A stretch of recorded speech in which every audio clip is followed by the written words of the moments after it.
네, 오늘은 요한복음 19장 30절 다 이루었다라는 제목으로 같이 한번 살펴보기를 원합니다. 다 이루었다.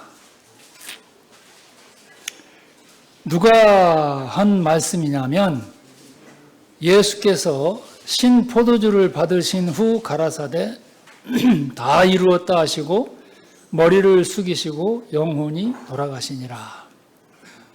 예수님께서 십자가 위에서 마지막 돌아가시면서 하신 말씀이죠. 신포도주. 포도주가 맛있어야 되는데 포도주 맛이 시다는 것은 고난이죠. 고난. 고난의 포도주를 받으셨다. 그런 말씀이신데 다 이루었다. 모든 것이 완성되었고 다 마쳤고 다 지불됐고 다 지불되었다 라는 그런 뜻이죠. 다 이루었다 하시고 머리를 숙이시고 영혼이 돌아갔습니다.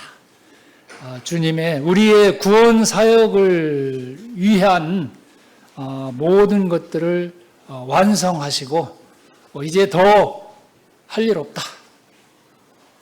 그런 뜻이죠. 더 이상 내가 할 일은 없어. 다 이루어 놓았어. 이 모든 이 죄에 대한 대가, 세상이 죄로 인해서 받아야 될 그 모든 대가들을 다 본인이 지불하셨다는 그런 말씀이시죠. 요한복음 1장 29절을 보면 이런 말씀이 있습니다. 이튿날 요한이 예수께서 자기에게 나아오심을 보고 가로되 보라 세상 죄를 지고 가는 하나님의 어린 양이로다. 세상 죄. 세상 죄. 그 안에는 내 죄도 포함이 되어 있고요. 여러분들의 죄도 포함이 되어 있습니다. 뿐만이 아니라 모든 세상 죄, 죄의 뿌리에서부터 죄의 열매까지 우리들이 마음속에 가지는 그런 이 죄성, 그리고 그 죄성으로 인해서 우리의 이 행동으로 나오는 그 죄의 여러 가지 목록들, 이러한 것들까지 죄라는 죄는 몽땅 다 예수님이 담당하셨습니다. 가지고 가셨어요. 그리고 우리에게 하시는 말씀이 새 집 줄 테니까 헌집 내놔라. 그런 말씀이죠. 모든 것을 세상의 모든 죄, 내 죄를 포함해서 우리 모두의 죄를 다 가져가시고 전가. 우리는 우리의 모든 죄를 예수님께 전가했어요. 그리고 예수님이 행해 놓으신 그 모든 의로운 행위들, 그 의로운 행위들을 다 우리에게 전가시켜 주셨어요. 그래서 우리로 그리스도 예수 안에서 의가 되고 지혜가 되고 거룩함이 되고 구원이 되도록 그렇게 해주셨어요. 새 집 주셨습니다. 그냥 헌집에서 사시겠습니까? 그 낡고 참 무서운 귀신들이 득실득실대는 그런 헌집에서 살기 원하시는 분은 없잖아요. 바꿔야죠. 예수님이 그 일을 위해서 다 이루어 놓으셨습니다. 지금으로부터 2000년 전에 모든 것이 다 끝났어요. 더 이상 하실 일 없어요. 그것을 내가 취하느냐, 그렇지 않느냐. 그거에 따라서 내가 새 집을 가질 것인가, 그렇지 않을 것인가가 정해지는 겁니다.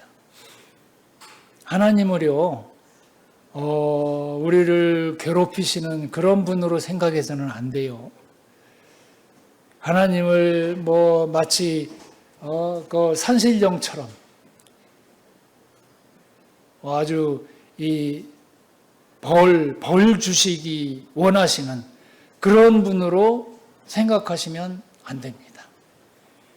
하나님은 베푸시기를 원하시는 분이시고 은혜 주시기를 원하시는 분이시고 나를 사랑하시기를 원하시는 분이시고 아주 좋으신 분이에요. 여기 보면 이사야서 49장 15절에 그런 말씀이 있어요. 여인이 어찌 그 젖 먹는 자식을 잊겠으며 자기 태에서 난 아들을 긍휼히 여기지 않겠느냐. 그들은 혹시 잊을지라도 나는 너를 잊지 아니할 것이라. 이게 하나님의 마음이잖아요. 우리들도 그래요. 부모는 끝까지 간다. 부모는 끝까지 잊지 않는다. 그런 얘기가 있어요. 하나님이, 우리가 하나님을 아버지 하나님이라고 부르잖아요. 아버지세요. 아버지. 여인이 어찌 그 젖 먹는 자식을 잊겠느냐.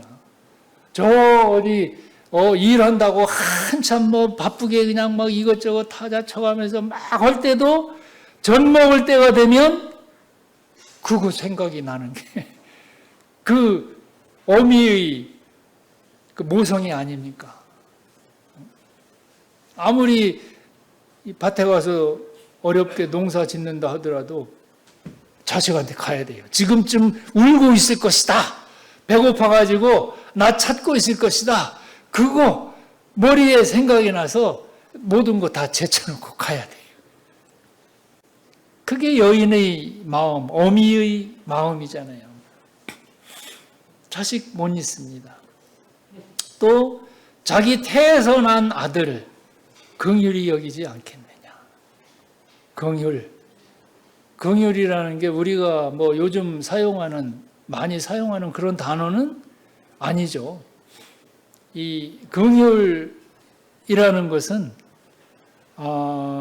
마치 이 부모가 자식을 있는 그대로 다 받아주잖아요. 부모는 자식이 잘났던 못났던 못나면 못난 대로 다 이해하고 인정하고 다 받아주잖아요.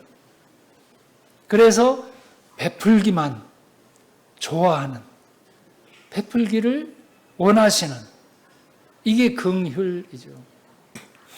이 말의 어원이 여성의 그 자궁이라는 그런 말도 있어요. 자기 안에서 품고 태어난 그 자식 어떻게 긍휼히 여기지 않겠느냐. 하나님이 그런 마음으로 우리를 대하신다는 거죠. 그들은 혹시 잊을지라도 나는 너를 잊지 아니할 것이라. 잊지 마십시오. 이게 하나님의 마음입니다. 결코 잊지 않겠다. 끝까지 가겠다. 근데 그걸 제대로 알지 못하고 그런 하나님의 마음을 제대로 이해하지 못하고 등 돌리고 돌아서서 자기 길로 가기를 원하는 우리 참 불효 자식들. 이런 자식들이라도 여전히 하나님은 맛있는 것으로 공급해 주시고 하나님이 가지고 계신 그 모든 좋은 자원들을 우리를 위해서 주세요. 회개할 때까지 그렇게 기다리고 계시는, 가슴을 치면서 참 애타는 마음으로 잠 못 이루시고 그렇게 우리를 기다리고 계시는 그런 하나님이십니다. 하나님을 포도청 대장으로 그렇게 알지 마십시오. 로마서 3장은 이렇게 기록합니다.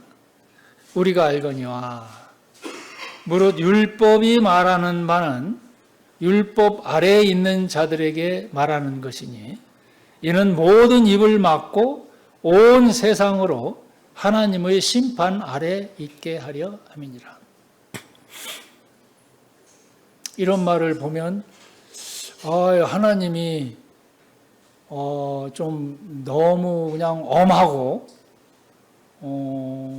내 말 안 들으면 그냥 그대로 벌 진노하시고 지옥에 쳐넣고 막 이런 분으로 그렇게 생각이 될지도 모르죠.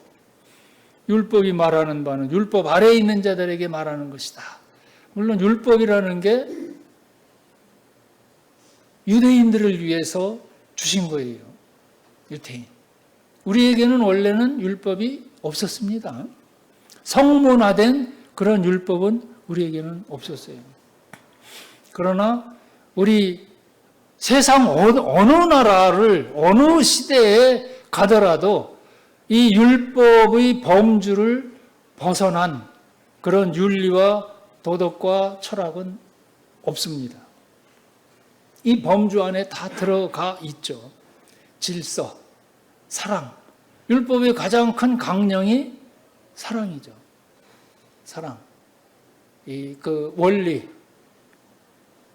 사랑의 이 원리를 가지고 제정된 그런 율법입니다. 하나님의 마음이 어떤지, 하나님의 선에 대한 기준이 어떤 것인지, 이것들을 알게 하기 위해서 하나님의 거룩한 성품이 어떤 것인지, 그리고 사람은 과연 그 기준에 도달할 수 있는지, 그걸 알게 하기 위해서 성문화된 율법을 주셨습니다. 우리는 이 율법을 지킬 수 있는 능력이 없는 자들이에요. 우리의 본성 자체가 그렇습니다. 사람의 그 존재 자체가 이 율법을 지킬 만한 그런 존재가 아니에요. 개는요, 개다운 삶을 살아요. 개가 사람다운 삶을 살 수 없어요. 구데기가 사람답게 어떻게 살 수 있겠습니까? 그냥 피조물, 모든 피조물들은 각기 태어난 그 존재의 본성을 가지고 그렇게 태어나요. 우리 사람도 존재적 본성이 있어요. 그건 뭐냐? 자기 자신을 높이기를 원하고 이 죄성, 죄를 향하는 그런 본성을 누구나 다 가지고 태어납니다. 아담이 잘못해서 그 유전자가 우리에게 들어왔다. 뭐 그것도 맞죠. 그런데 내가 만약에 아담이라고 하더라도 내가 아담과 똑같이 그 에덴 동산에서 그런 유혹을 받았다 하더라도 나도 아담과 똑같은 그런 행동을 했을 것이다. 그게 사람의 존재적 본성입니다. 이 죄를 우리는 이길 힘이 없어요. 죄의 유혹을 물리칠 수 있는 그런 능력이 없습니다. 죄를 물리치려면은요, 죄가 주는 그 기쁨보다 더 좋은 것을 내가 가지고 있다. 이런 확신이 없으면 그 죄에 물리칠 수 없어요. 더 좋은 것을 가지고 있어야 돼요. 그래야 시시한 거, 애들이 가지고 노는 장난감? 그냥 장난감으로. 그렇죠. 그냥 애들은요, 자동차, 피겨라고 그러나요, 요즘? 자동차고 조그만 거 가지고 막 재미나게 놀아요. 근데 어른들이 생각할 때는 그게 무슨 가치가 있겠습니까? 애들은 거기다가 그냥 막 집착하고 목숨 걸죠. 근데 어른들은 실제적인 거, 정말 나를 실어다 줄 수 있고 내가 마음대로 원하는 곳으로 돌아다닐 수 있는 그걸 하나 얻으면, 예전에 어릴 때 가지고 놀던 그런 것은요, 아무런 의미가 없어요. 죄라는 것도 그렇죠. 어찌됐든지 간에 율법 아래 있는 자들에게 말하는 것이다. 그래서 우리는 그 율법 아래 있는 자들일 수밖에 없어요. 죄를 짓는 죄의 성을 가지고 있는 그런 본성을 가지고 있는 거죠. 이는 모든 입을 막고 하나님 앞에 당당하게 나서서 나는 죄 없어요 라고 당당하게 나설 수 있는 사람이 없다는 거죠. 온 세상은 하나님의 심판 아래 있을 수밖에 없습니다. 실패예요. 하나님이 만들어 놓으신 그런 거룩한 그런 기준에 도저히 이룰 수 없는, 그래서 하나님께서 너는 실패작이야, 이렇게밖에는 할 수 없는 존재들입니다. 그러므로 율법의 행위로 그의 앞에 의롭다함을 얻을 육체가 없나니 율법으로는 죄를 깨달음이니라. 율법의 행위 가지고 그의 앞에, 하나님 앞에 의롭다, 옳다, 그런 얘기죠. 죄가 없다, 무죄하다, 율법 다 지켰다, 이런 선고를 받을 만한 사람은 없다. 율법으로는 죄를 깨달을 뿐이다. 율법은요, 지키려고 하면 할수록 오히려 죄를 자극하는 그런 역할만 해요. 처음에는 율법을 몰랐을 때는 우리 마음대로 그냥 살았습니다. 두려움 없이. 근데 율법이 오고 나서는 이게 죄구나, 이걸 깨닫고 그 죄를 벗어나기 위해서 갖은 노력을 다 해보지만 오히려 그것이 죄를 자극하면 자극했지 거기서 자유롭게 벗어날 수는 없습니다. 그래서 하나님께서요, 우리를 사랑하시고 우리를 얼마나 기뻐하시는지 몰라요. 하나님이 자기 자식을 아무리 참 불효를 행한다 하더라도 호적에서 파낸다? 말이 그렇지 그거 어떻게 합니까? 그럴 수 없잖아요. 그냥 하나만 조금만 마음에 드는 거 해도 그냥 막 이만큼 다 했다고, 아이고 내 자식 참 훌륭하다, 그렇게 칭찬하고 싶고 그런 마음을 가지고 싶고, 그런 게 부모 심정이잖아요. 아주 조그만 가능성 하나 보고서 너희 삶은 그걸로 가 이런 게 부모 심정입니다. 우리 율법을 지킬 수가 없는데요. 21절을 보면 이제는 율법 외에 하나님의 한 의가 나타났으니 율법과 선지자들에게 증거를 받은 것이다. 이거는 율법 외에, 율법이 아니에요.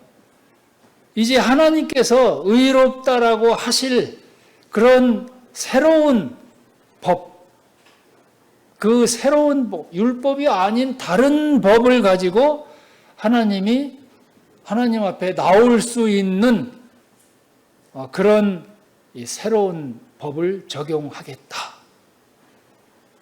하나님의 한 의가 나타났어요. 그것은 율법과 선지자들에게 증거를 받았다. 선지자들이 그렇게 외쳤습니다. 또 율법, 이 제사법이라는 게 있어요.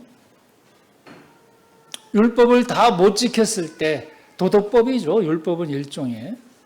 도덕법을 다 못 지켰을 때 그 제사법이라는 것을 함께 주셔서 제사장 제도를 제정을 하셨어요.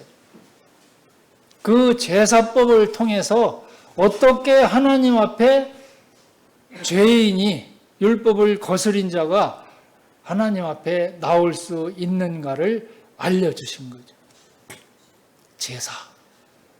그 제사에 이 어린 양, 제물을 가지고 제사장이 대신 제사를 드리고 죄가 다 용서받아졌다라고 선포합니다.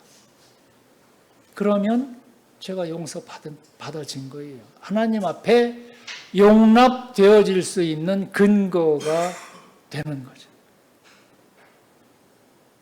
하나님의 다른 의가 그 율법과 선지자들에게 증거를 받아서 이제 나오게 되었습니다. 하나님은 그냥 이론만 가지고 뭘 판결하시는 그런 분이 아니에요. 탁상 공론만 하시는 분이 아니에요. 우리에게 실제적인 체험을 하도록 모든 환경을 조성하시고 모든 여건들을 다 마련해 놓으시고 거기다가 집어넣으시는, 그래서 훈련장으로 사용하셔서 직접 체득할 수 있도록 그렇게 하시는 분이죠. 성경 지식 아무리 많이 알고 있다 하더라도 그냥 그거는 이론일 뿐이에요. 우리의 뼛속 깊이 죄가 뭐다라는 것을 알고 사랑이 뭐다라는 것을 알게 하시도록 우리의 모든 역사를, 그렇게 긴 역사를 통해서 너희는 실패할 수밖에 없어. 너희가 해봤잖아. 그냥 가능성만 가지고 나는 얘기하지 않아. 너희가 실제로 당해봤잖아. 그리고 그 실패의 대가가 어떤가를 충분하게 다 너희가 경험해봤잖아. 하나님은 그런 식입니다. 직접 그렇게 실제적인 일들을 가지고 우리를 가르치시는 거죠. 증거를 받았습니다. 구약을 통해서. 얼마나 이스라엘 백성들이 고생하면서 하나님을 배반하고 하나님을 대적하고 하나님을 반역한 데에 대한 그 대가를 이스라엘 사람들이 당했습니까? 그게 본이지요, 본. 이스라엘 사람들은 모든 인류의 본입니다. 죄 아래에 있는 사람들이 어떤 어려움들을 당하고 있는지 그 본을 보여준 거예요. 그 본 중에 우리도 오늘날 이렇게 참 전쟁 가운데 두려움을 가지고 언제 내 재산이 없어질지, 언제 병 날지, 언제 자식들이 집 나갈지 알 수 없는 그런 고통 가운데서 살도록. 그게 다 죄 때문에 그런 거죠. 하나님 신뢰하지 않고 자기 신뢰, 자기 의지, 자기 높임, 이런 것들 때문에 우리는 이스라엘 사람들이 고통을 받고 있듯이 그런 고통을 받고 있습니다. 증거예요. 증거를 우리가 몸소 실행하고 있는 거죠. 22절은 그러한 상황에서 하나님께서 주신 해결 방법, 22절입니다. 곧 예수 그리스도를 믿음으로 말미암아 모든 믿는 자에게 미치는 하나님의 의인이 차별이 없다. 예수 그리스도를 믿음으로. 이 예수님, 구원자로 그리스도로 오신 하나님께서 그 선정해 주신, 하나님께서 부여하신 그분 임무를 다 하도록, 그 임무를, 그 역할을 다 하도록 부여해 주신 그 구원자로 기름 부음 받으신 그 그리스도를 믿음으로 말미암아서 모든 믿는 자, 세상 사람 아무나 남녀노소 빈부 귀천을 막론하고 모든 믿는 자에게 미치는 하나님의 의인이 차별이 없다. 믿는 자에게 미쳤다. 이미 다 이루었잖아요. 다 이루어 놓으셨어요. 그걸 믿는, 다 이루어졌구나. 내 죄의 대가가 다 치루어졌구나. 그걸 믿고 내가 취하는 거예요. 그리스도가 하신 일에 대해서 내가 받아들이는 겁니다. 믿는다는 것? 믿는다는 것은요, 그냥 이 구원의 이 원리를 내가 깨달았다든지, 내가 인정했다든지, 이걸로 되는 게 아니에요. 믿음이라는 것은요, 그리스도 예수와 함께 사는 거예요.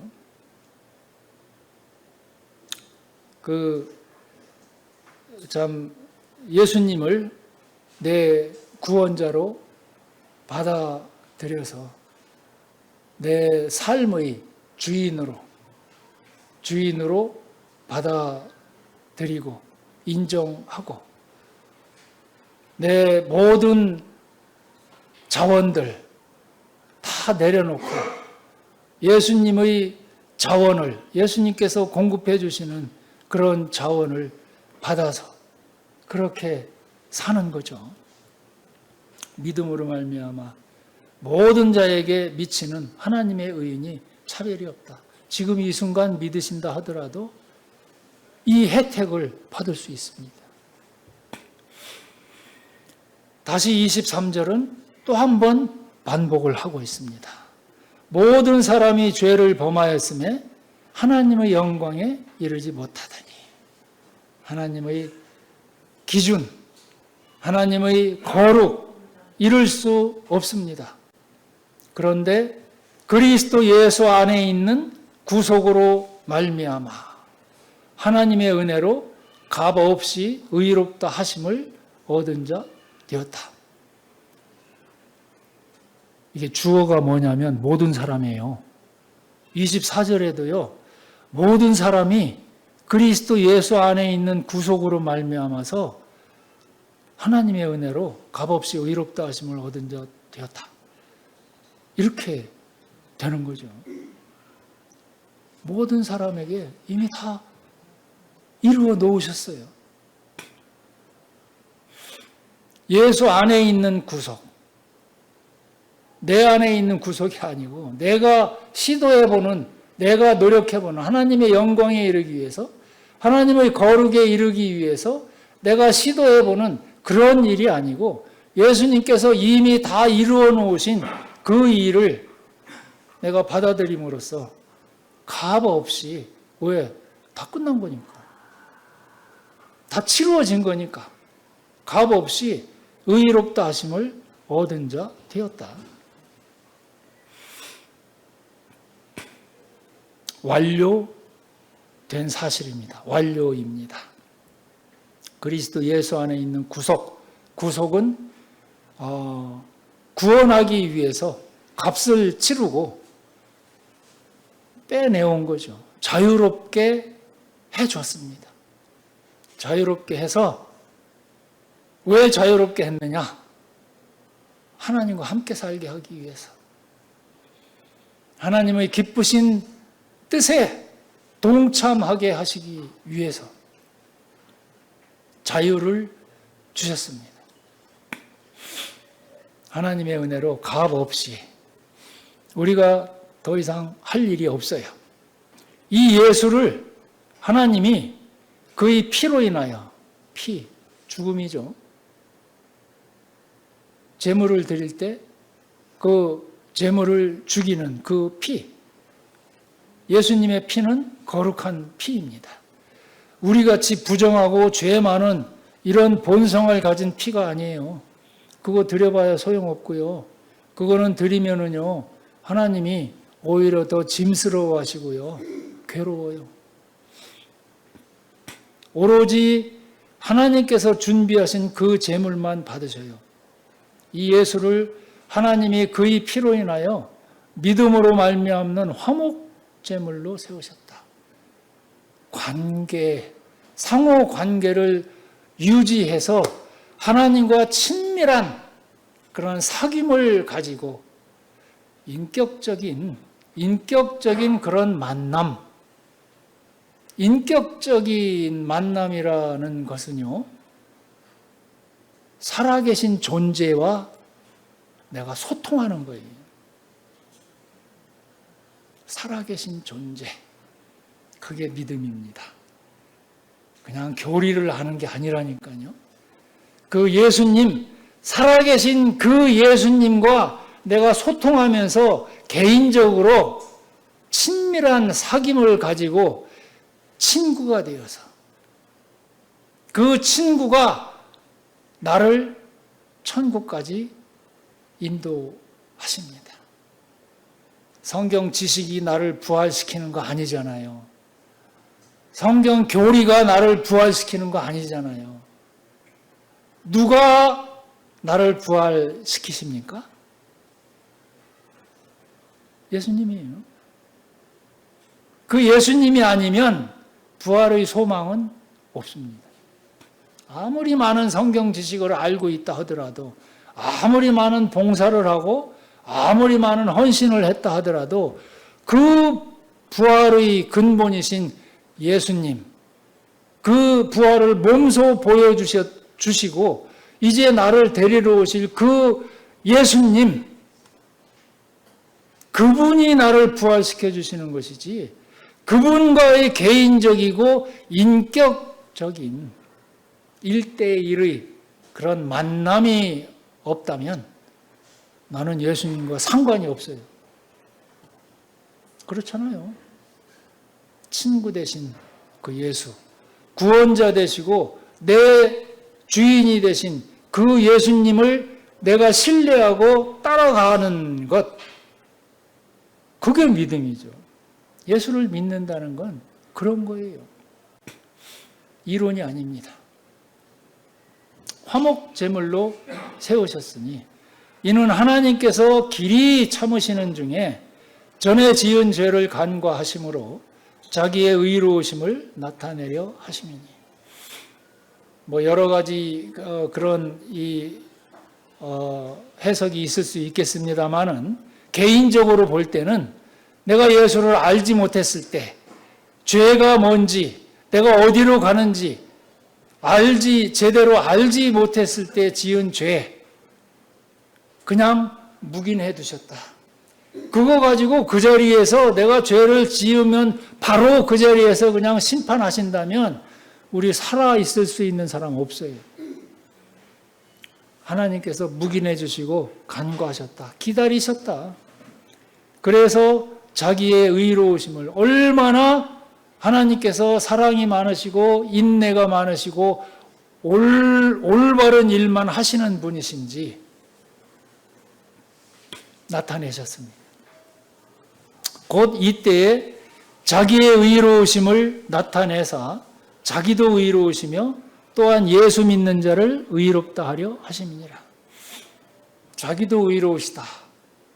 죄를 그냥 놓아두실 수 없는 분, 거룩하신 분이시기 때문에 죄를 그냥 방치해 놓으실 수 없는 분, 그 하나님께서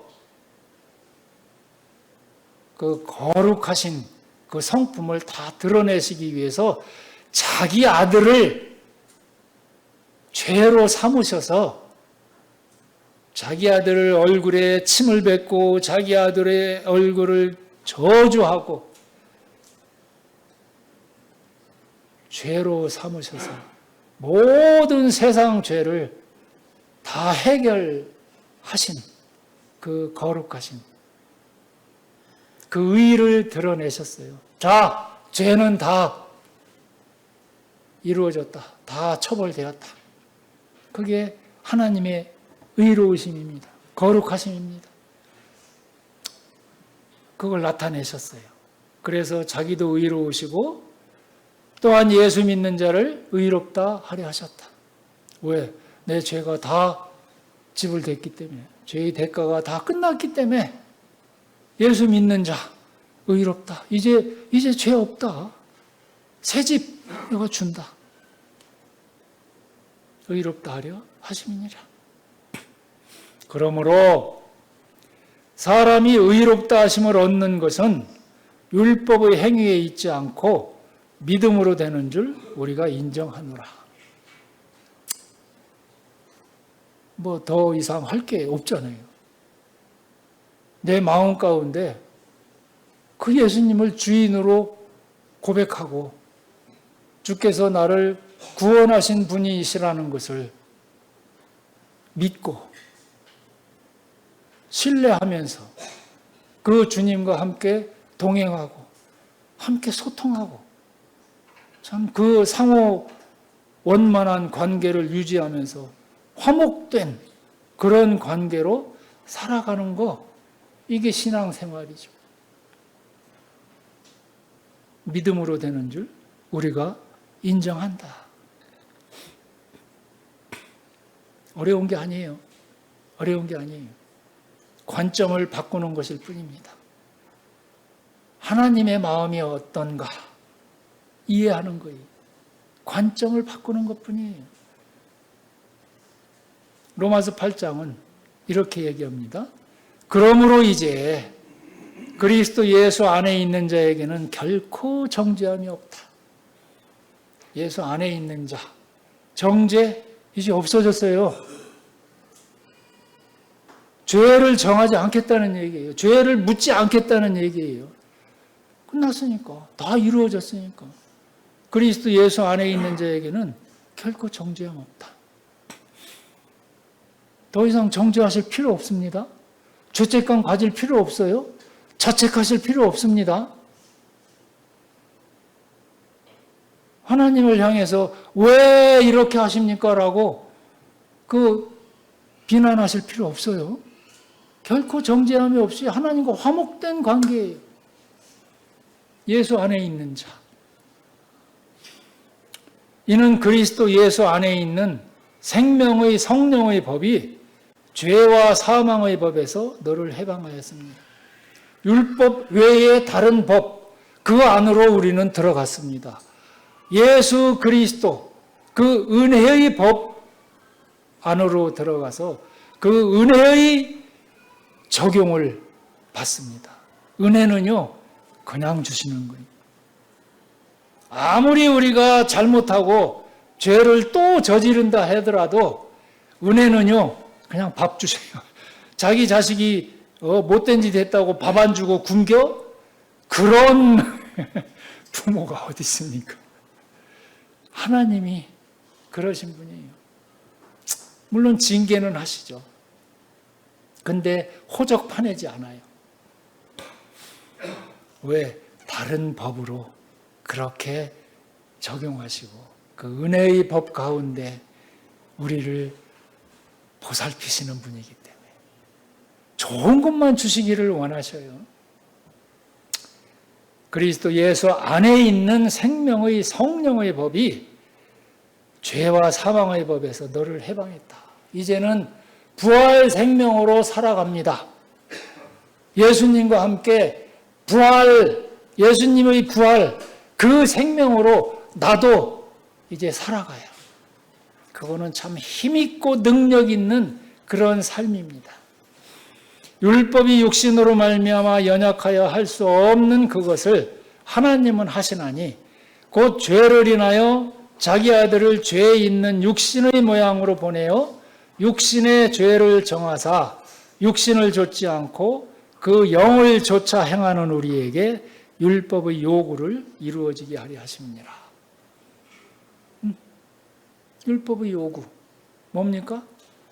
하나님이 사랑하시듯이 우리도 그 하나님의 사랑을 배워가면서 하나님을 사랑하고 우리 이웃을 사랑하고 나 자신을 사랑하고 그 율법의 요구 다 이루어진 거죠. 하나님께서 그렇게 하십니다. 4절에 보면 육신을 좇지 않고, 육신이라는 것은, 육신을 좇는다는 것은 내 힘으로 해보겠다는 거예요.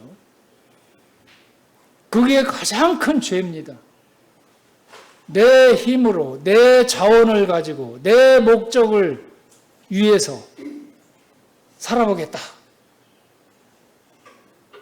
나를 높이기 위한 그런 모든 것들 다 내려놓고 그 영을 따라서 하나님의 영, 하나님의 마음, 하나님의 성품, 새 영과 새 마음으로 그 신의 성품을 주신 그 하나님의 형상을 좇아서 살아가는 우리에게 저절로 율법의 요구가 이루어지도록 그렇게 하신 거죠.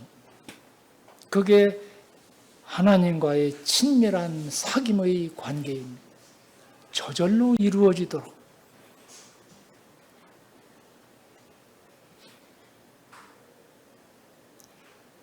그런즉 이 일에 대하여 우리가 무슨 말을 하리요? 만일 하나님이 우리를 위하시면 누가 우리를 대적하리요?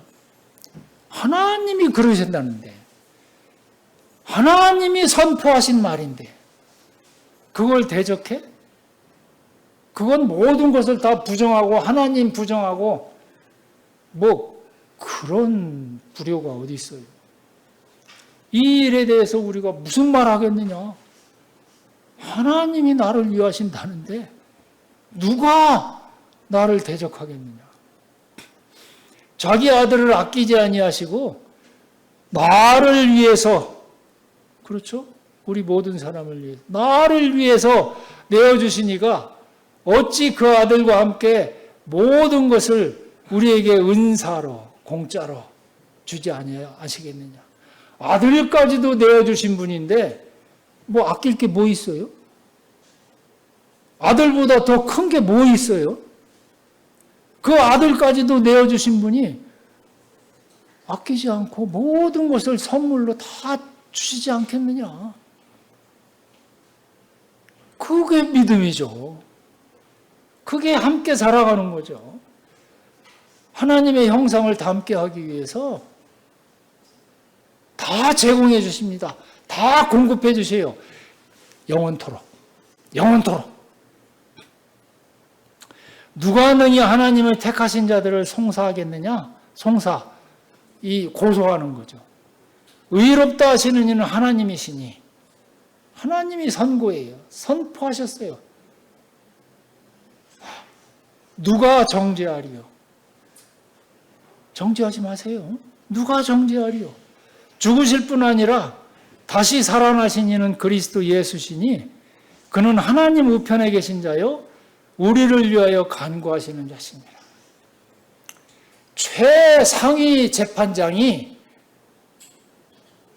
판결하셨어요. 더 이상 정죄 없다. 넌 의롭다. 그리고 그 우편에 계신 최상위의 변호사 되신 그 주님께서 내가 너와 함께 할게. 내가 너를 변호할게. 죄죠? 아니, 내가 다 이루었어. 나와 동행하고 내가 너희 구원자고 내가 너희 주인이 될 거야. 우리를 위하여 간구하시는 자이시다. 누가 정죄하겠느냐?